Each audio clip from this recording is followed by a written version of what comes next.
믿음의 가족입니다.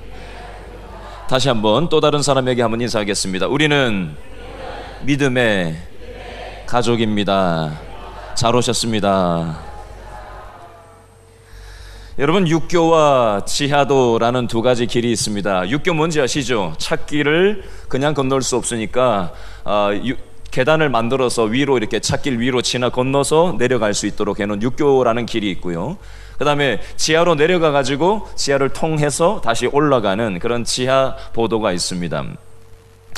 제가 여러분에게 질문을 하나 먼저 드려보겠습니다. 여러분은 이 육교와 지하도라는 두 가지 길 중에 어떤 길을 먼저 선택하시겠습니까? 1번은 지하도고요, 2번은 육교입니다. 제가 1번 중에 1번이나 2번 둘 중에 하나를 선택하셔야 되는 거예요. 아셨죠? 자, 1번, 나는 지하도를 먼저 가겠다.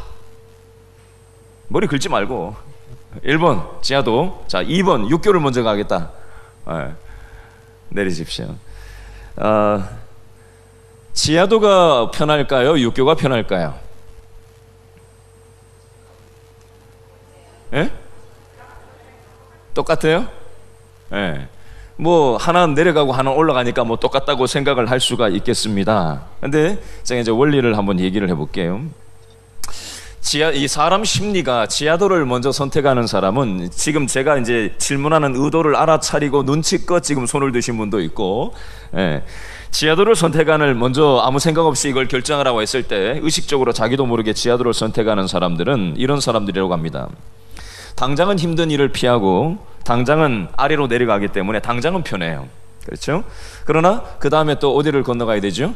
육교를 힘들게 이제 걸어 올라가야 되는 일이 남아 있어요. 근데 그 어려운 일보다는 당장 쉽고 당장 편한 일들을 하고 걸어가고 싶은 마음 때문에 지하도를 선택하는 경향이 있다고 합니다. 육교를 선택하는 사람은 당장은 힘들어요. 그러나 힘든 일을 겪어본 사람은 그 다음에 어지간한 일 가지고는 별로 힘든 걸 모르는 그런 이치가 있다라고 합니다.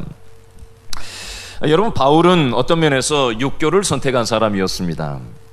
지난주 본문하고 연결하면 에베소 교회를 개척하고 나서 3년 동안 목회를 했었습니다. 그리고 여러 선교지를 이제 다니다가 다시 이제는 평생에 에베소 교회 교인들을 볼 길이 없을 것 같아서 자기가 있는 밀로도라는 항구에 에베소 교회 장로님들을 오게 해서 거기에서 이제 유언과도 같은 얘기를 한 다음에 이제 배 타고 이제 예루살렘으로 가려고 하는 그런 장면을 우리는 지난주 말씀을 통해서 살펴봤습니다.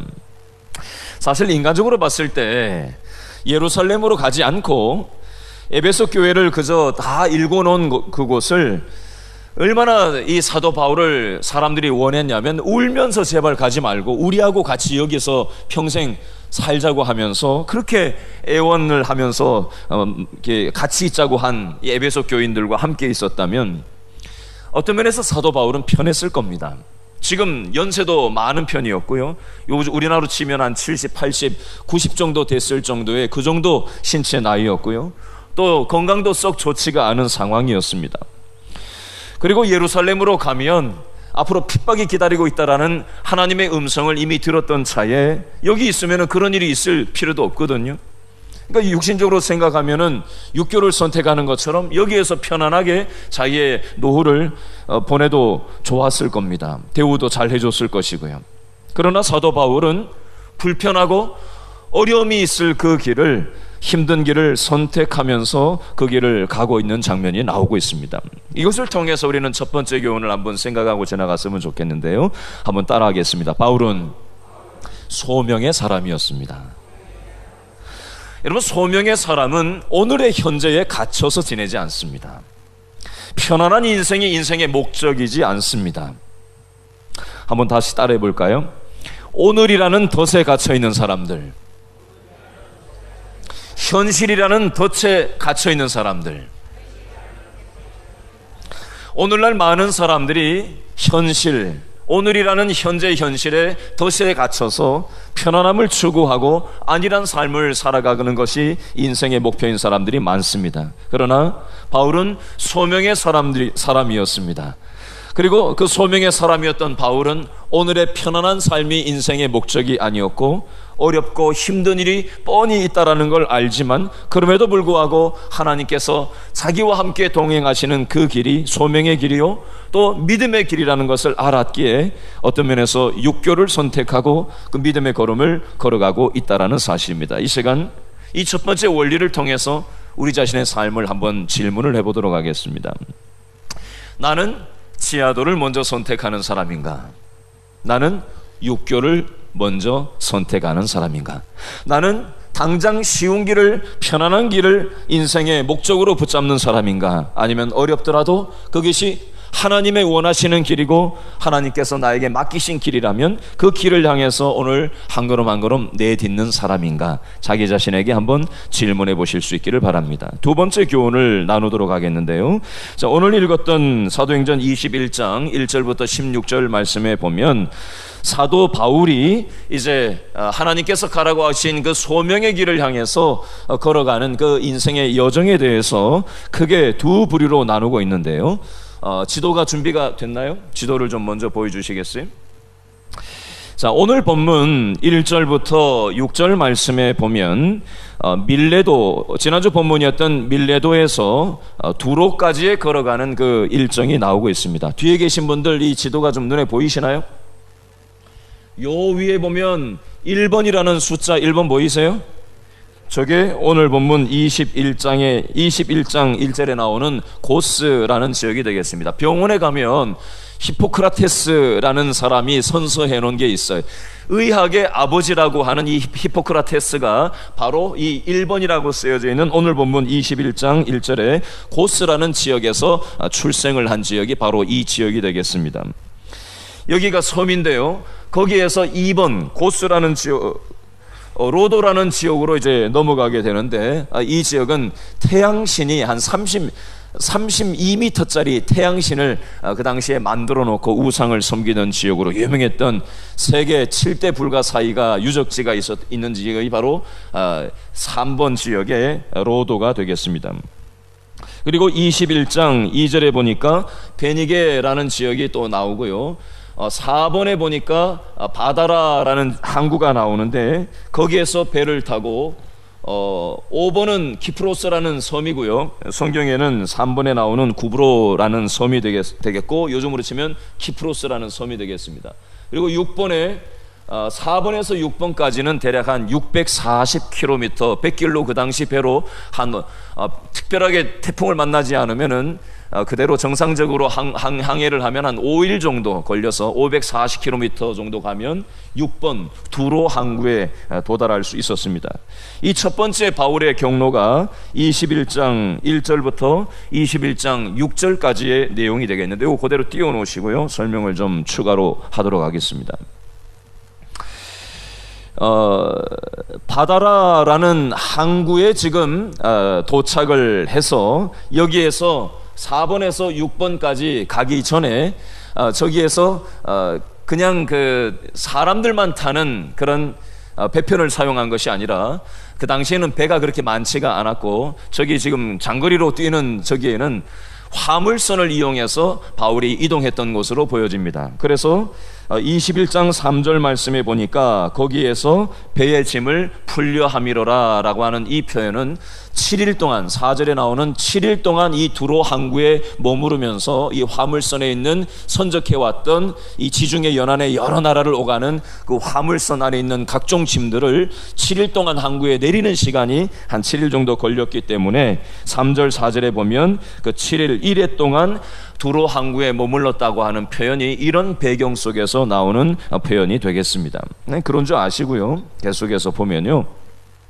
4절에서 이 두로 항구에서 사도 바울이 어떻게 하는지를 4절을 한번 읽어보겠습니다. 시작. 제자들을 어떻게 하죠? 찾아 거기서 며칠? 1회 7일을 머물더니 그 제자들이 무엇으로? 성령의 감동으로 바울더러 어디에 가지 말라고 하죠? 예루살렘에 들어가지 말라 하더라. 아멘. 제자들을 찾았다라고 표현을 합니다. 두로 지역에는 사도 바울이 지금 생전 처음 와보는 지역이에요. 찾았다는 표현은 전에 한 번도 만나본 적이 없는 사람을 처음으로 찾아서 만난다라는 의미가 쓰여져 있는 이 원어적인 의미가 되겠습니다. 제자들은 사도 바울의 제자가 아니라 예수님의 제자, 예수님을 따르는 사람들, 기독교인들, 예수님의 십자가 부활을 믿는 이 두로 항구에 살고 있는 사람들을 찾아서 한 번도 모르지만, 한 번도 만나본 적이 없지만 기독교인들을 찾아서 믿음의 교제를 치를 동안, 선적의 이제 항구에서 기다리는 동안 거기에서 이 사람, 예수 믿는 사람들을 만나는 장면을 지금 찾는다라고 표현을 하고 있고요.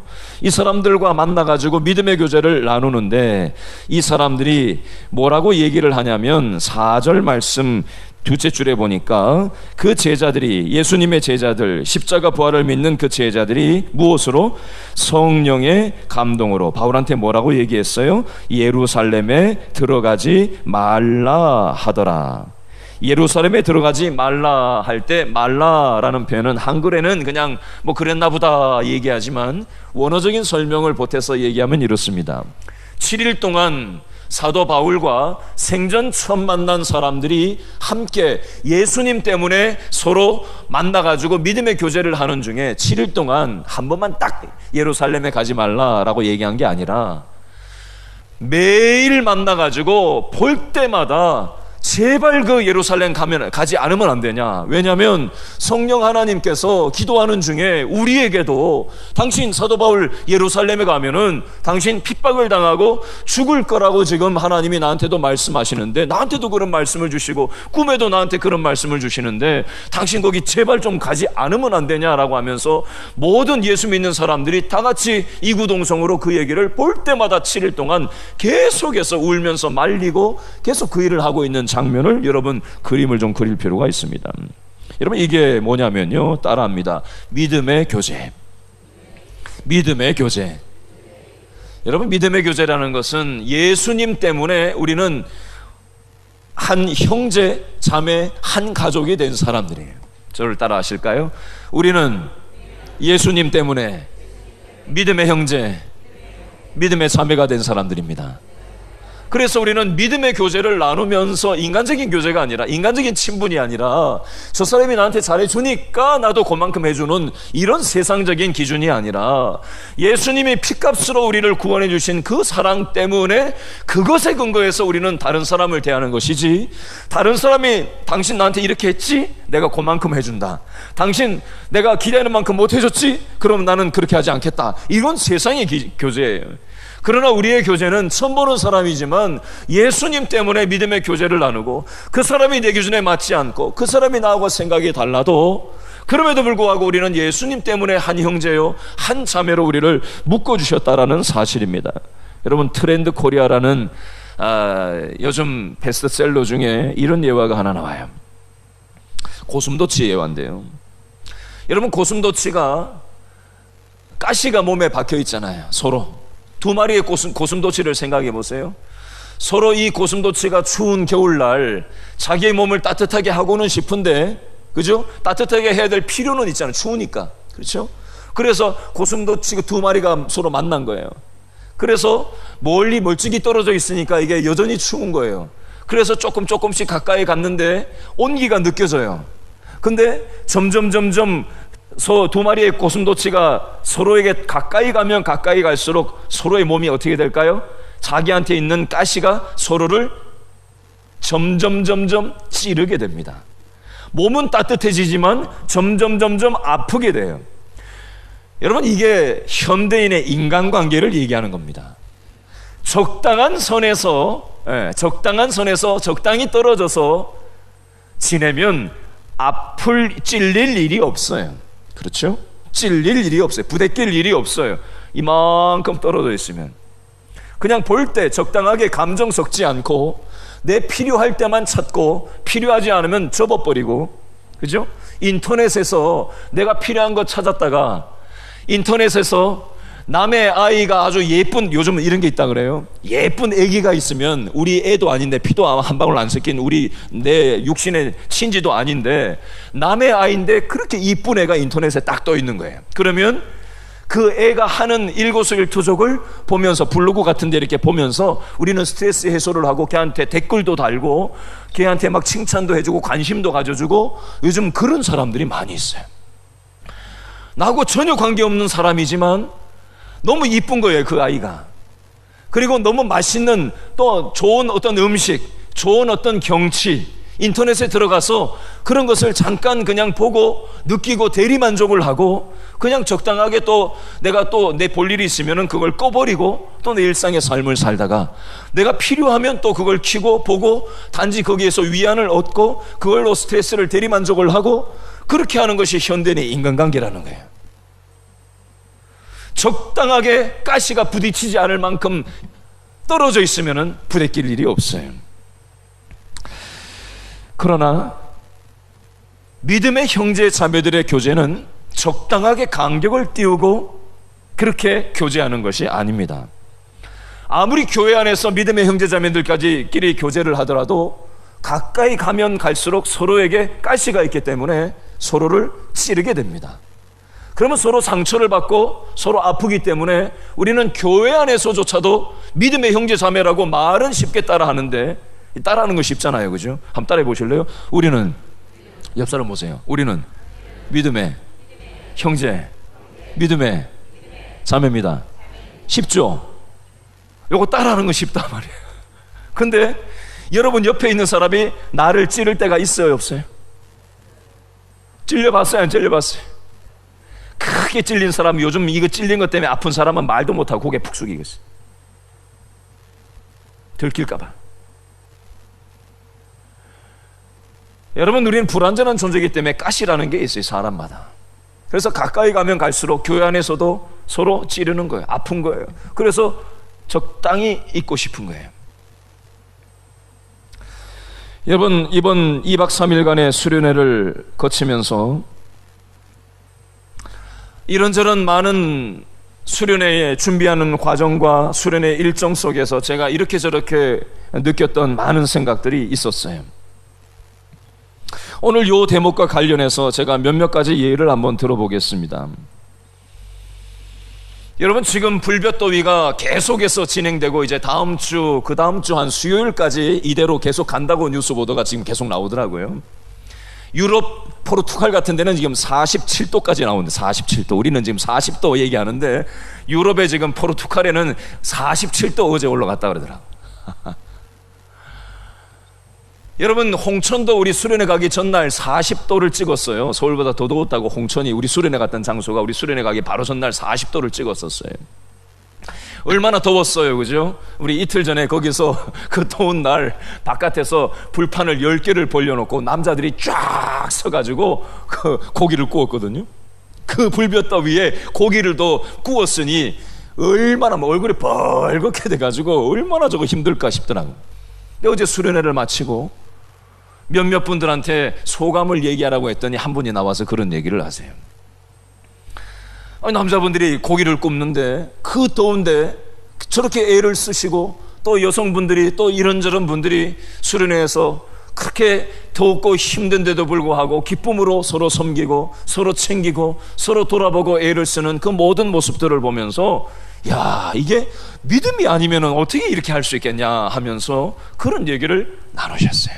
여러분, 이게 믿음의 교제, 믿음의 교제. 내 돈이 손해보고 내 시간이 손해보고 내 마음이 손해볼지라도 우리 믿음의 형제 자매들을 위해서 기쁨으로 봉사하고 섬기고 애를 쓰면서도 내 마음에 기쁨이 있는 거, 이게 바로 믿음의 교제인 줄로 믿습니다. 사도 바울은 생전 처음 만나는 사람들이었지만 두로 항구에 짐을 풀면서 일주일 있는 동안 예수님을 믿는 형제 자매들을 두로 항구에서 만나가지고 믿음의 교제를 지금 나누고 있는 거예요. 그랬더니 이 사람들이 처음 보는 사도 바울이 예루살렘에 지금 배 타고 가가지고 죽으려고 간다라는 것을 기도하는 중에 하나님께서 꿈으로 계시로 이렇게 저렇게 알려주시니까 성령의 감동을 받아서 깨닫게 하니까, 사도 바울, 당신 지금 예루살렘으로 배 타고 가면은 당신 죽을 길인데 어떻게 거기를 가려고 하냐면서 볼 때마다 그걸 말리고 제발 가지 말라고 울면서 만난 지 일주일도 안 된 사람들이 울면서 내 일도 아닌데 저 사람을 위해서 믿음의 형제가 지금 죽을 수 있고 핍박당할 수 있는 어려움에 내 던져질까 봐 그 믿음의 형제를 향한 안타까운 마음을 가지고 울면서 볼 때마다 말리고 있는 장면이 4절 말씀에 예루살렘에 들어가지 말라라고 볼 때마다 생전 처음 일주일도 안 된 사람들이 그 얘기를 서로 하고 있더라는 겁니다. 여러분, 제가 수련회 폐예배 때도 잠깐 말씀을 드렸지만 이번 수련회에 참석한 한 30명 이상 되는 40여 명 가까운 이 아이들 중에 아빠가 이 세상에 없는 아이가 참여하기도 했고요. 그 엄마는 교회도 다니지도 않아요. 이모 따라왔어요. 또 수년 동안 우리 교회를 나오고 있지만 엄마가 이 세상에 없는 아이도 왔어요. 그 아빠는 교회 안 다니고요, 할아버지 할머니도 교회 안 다녀요. 아이만, 두 남매만 우리 교회에 나오는 아이들도 있어요. 저는 이 아이들이 이번 프로그램에, 수련회 프로그램에 참여해서 함께 이렇게 저렇게 어울리는 모습들을 보면서 우리 길신교회의 소명이 무엇일까? 사도 바울도 소명, 어렵지만 그 소명을 안고 자기가 나이도 많고 편안하게 그냥 안락하게 노후를 보내려고 하는 게 인생의 초점이 아니라 힘들고 어렵지만 하나님께서 나에게 맡기신 그 길을 향해서 이 힘든 걸음을 죽을 각오를 하고 지금 나아가고 있잖아요. 마찬가지로 우리 길신교회의 소명이 무엇일까? 오늘 아침 말씀을 가만히 준비하면서 우리 교회에 나오는 부모의 자녀들만이 아니라 우리 교회에 나오지 않는 그 부모들의 자녀들이라도 수많은 상처와 아픔이 있는 이 세상에 많은 사람들이, 아이들이, 또 우리 교우들이 이 길신교회를 통해서 그 스트레스와 상처 많은 이 땅의 삶 가운데 내동댕이 쳐 있지 않고 이 교회 공동체에 와서 믿음의 형제와 믿음의 자매가 되어서 교회 식구들이 어떤 면에서 영적인 엄마, 영적인 아빠, 영적인 이모, 영적인 삼촌, 영적인 고모 역할을 해 주어서 이 세상에 지친 영혼들이 이 교회를 통해서 그런 회복되는 역사가 있었으면 좋겠다, 그런 마음이 제 마음속에 들어왔어요. 우리 길신교회가 세상에 시달린 지친 영혼들을 향한 울타리가 될 수 있는 그런 소명을 더 많이 감당할 수 있는 그런 길신교회 모든 성도들 다 될 수 있기를 바랍니다. 계속해서 우리 두 번째 사도 바울이 이동했던 경로가 나오는데요, 여기 6번 두로 항구에서 돌레마이에서 그 다음 밑에 가이사랴로 8번으로 이동하는 장면이 7절과 8절 말씀에 나오는데, 자, 오늘 본문 7절과 8절을 세 번째 교훈인데요, 다 같이 한번 읽어볼까요? 7절 8절 시작. 두로를 떠나 항해를 다 마치고 돌레마이에 이르러 형제들에게 안부를 묻고 그들과 함께 하루를 있다가 이튿날 떠나 어디로 가죠? 가이사랴에 이르러 7 집사 중 하나인 누구요? 전도자 필립의 집에 들어가서 머무르니라. 아멘. 8절에 가이사랴의 밑줄을 쫙 그어놓으시고 그 밑에 줄에 전도자 필립이라는 이름의 동그라미를 하나 쫙 쳐놓으시죠. 자, 사도 바울이 두 번째 경로로 7절부터 16절을 묶어서 이제 두로 항구를 떠나서 돌레마이를 경유해서 가이사랴 지역으로 이제 가는 장면이 나옵니다.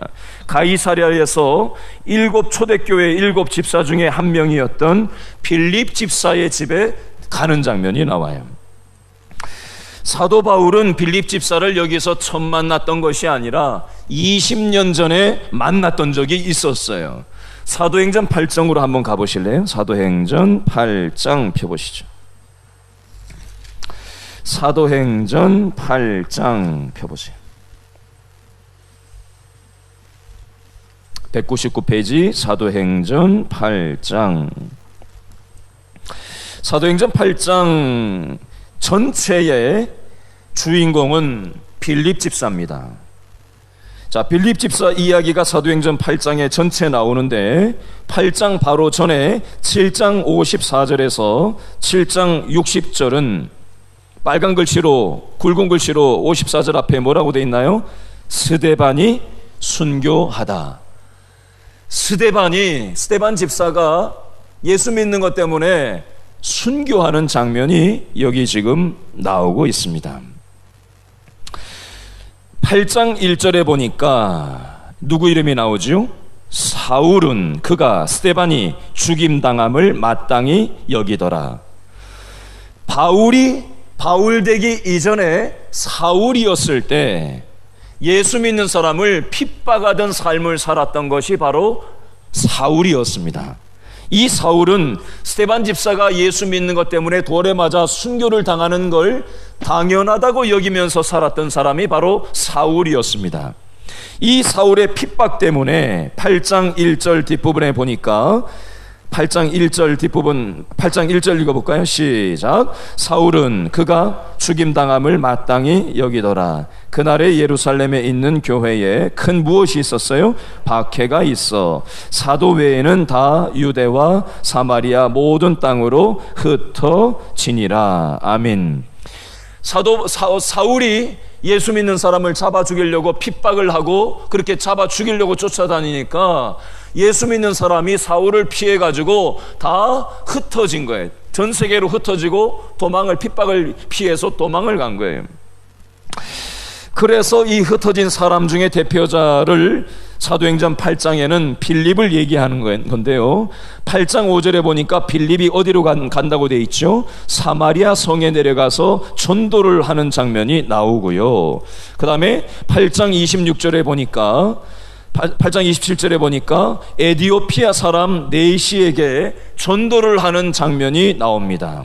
아프리카 출신 에디오피아 네시한테 복음 전하는 게 나와요. 그렇게 하고 난 다음에 사도행전 8장 40절 제일 끄트머리에 보니까 빌립은 어디에 정착을 했다고 되어 있죠? 40절 끝에 가이사랴에 이르니라. 가이사랴라는 지역에 정착해서 거기에서 20년을 살고 있었는데 딸들 넷을 낳고 오늘 사도 바울이 20년이 지나서 핍박자 사울이 사도행전 9장에서 예수님을 만나고 나서 전도자로 변화돼 가지고 20년 만에 사도행전 오늘 본문 21장 8절로 오면 전도자 빌립의 집에 가이사랴 지역에 딸 넷 낳고 살고 있는 빌립을 만나는 장면이 여기 오늘 본문에 나오고 있습니다.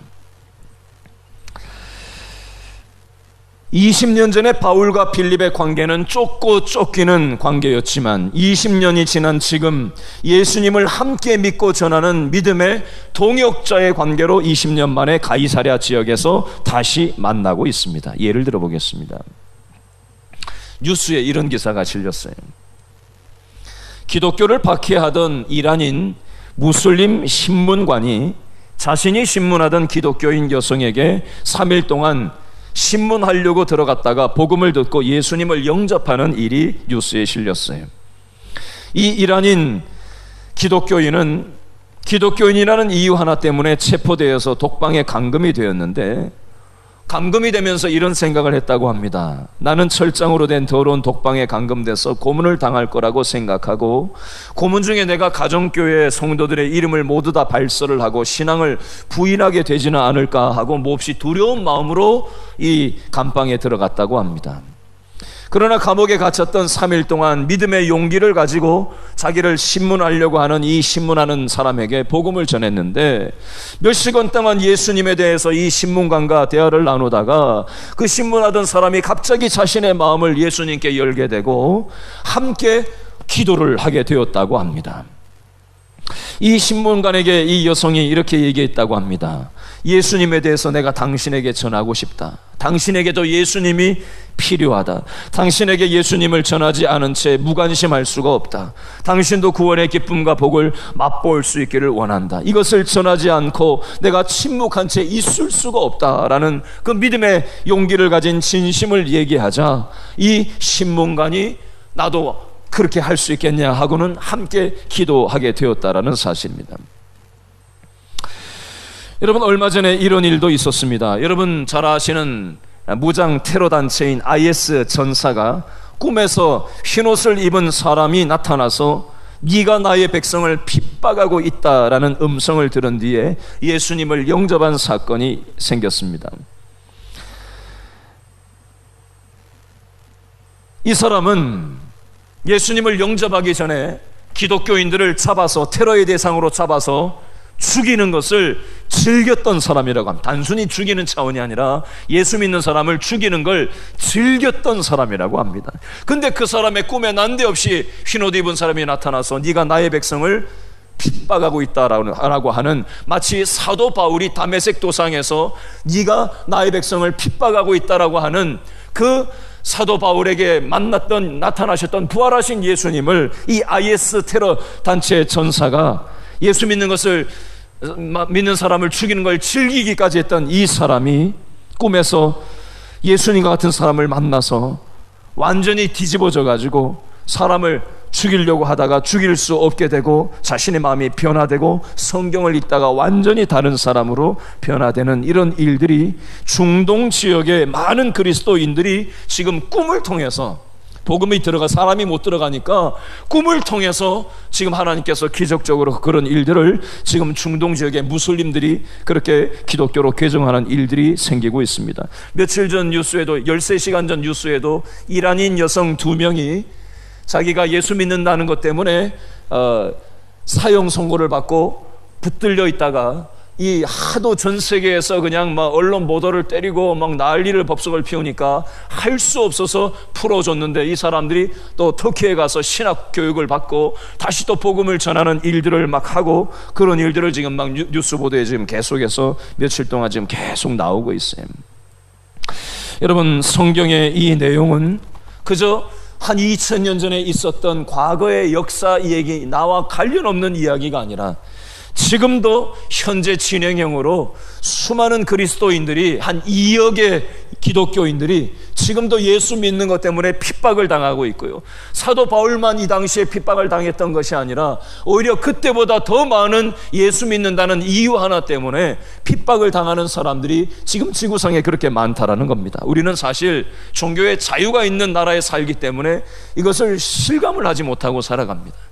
그러나 지금도 예수 믿는 것 때문에 이렇듯 믿음을 향해서 살아가고 있는 우리 믿음의 형제가 있다는 사실, 그리고 우리는 길신교회라는 앞뒤 좌우에 있는 서로를 향해서만 서로 우리는 믿음의 형제라고만 바라볼 것이 아니라 우리의 믿음의 눈을 교회 바깥으로 돌려서 이 지역사회에 수많은 상처와 아픔이 있는 사람들을 향해서 저 사람들도 하나님은 구원하기를 원하시고, 이란에 있는 사람들도, 또 수많은 전 세계 북한에 있는 사람들도 아직도 하나님을 알지 못해서 죽어가고 있는 수많은 사람들을 우리를 통해서 하나님은 구원하기를 원하신다는 사실을 기억하시고, 저들도 따라합니다. 저들도 우리의 믿음의 가족들입니다.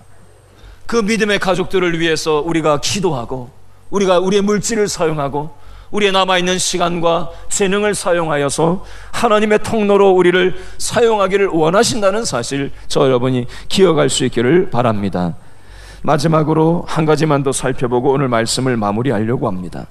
지난주에도 잠깐 이 부분을 땡겨서 설명을 드렸었는데요, 21장 4절 말씀 두째 줄과 셋째 줄에 보니까 성령의 감동으로 라는 표현이 나와요. 성령의 감동으로 예루살렘에 들어가지 말라. 밑줄 쫙 그어 놓으시고요.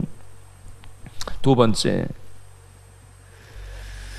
21장 11절 말씀, 12절 말씀에 보면 아가보라는 선지자가 와서 바울에게 자기가 몸으로 사도 바울이 어떻게 될 거를 예언을 하는 장면이 11절과 12절에 나오는데요, 이띠 임자가 예루살렘에 가서 이렇게 묶이고, 수족이 묶이고 결박되고 이제 어려움에 당할 거다라는 것을 자기 몸으로 아가보 선지자가 예언하는 장면이 10절, 11절, 12절에 나오는데, 12절에는 뭐라고 얘기하죠? 바울한테 예루살렘으로 올라가지 말라라고 얘기하는 장면이 나와요. 21장 4절과 21장 12절 말씀에 똑같이 다른 사람들이 각각 똑같은 얘기를 하고 있는 장면이 나와요.